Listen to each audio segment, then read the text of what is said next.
Thein Sein has voiced concern over many irregularities in the lead-up to the election, such as putting names of dead persons into the list of eligible voters and removing voters from their constituency.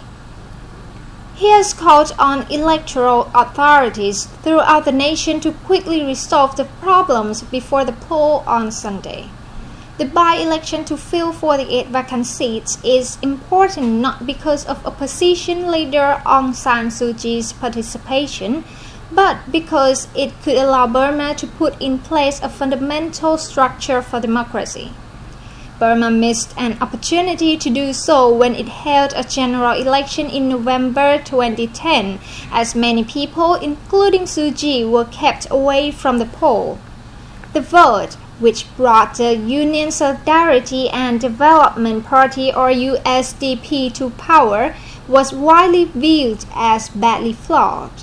Sunday's election, the first under the current regime, will be open to international observers and media.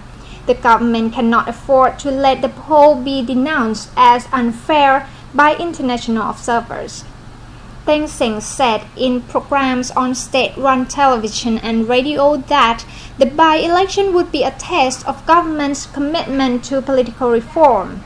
International judgment on the poll seems to be important to Thein Sein, as it will influence many Western countries' decisions on whether to lift sanctions. But the most important thing is how the Burmese bureaucracy acts. It has been familiar with military rule for decades. Many irregularities found in the election preparations were the result of officials at all levels trying to place people in power.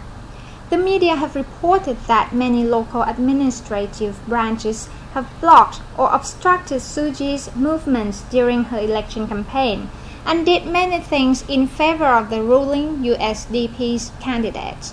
Suu Kyi has herself raised these irregularities and campaign abuses. Burmese political activists say the situation reflects the fact that the top-down reforms have not yet been able to change the mindset of bureaucrats at lower levels. They are doing the same things they did or were ordered to do in previous elections, they said. Burmese bureaucrats are not familiar with the multi-party political system and transparent elections.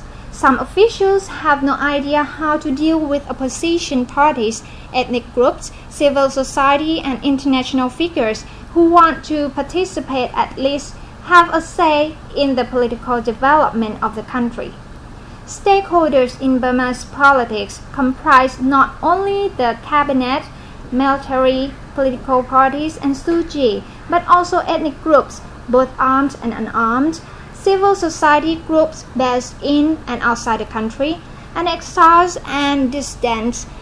Thein Sein must design his reforms and instruct his officials in the bureaucracy to accommodate all of them in Burmese democracy.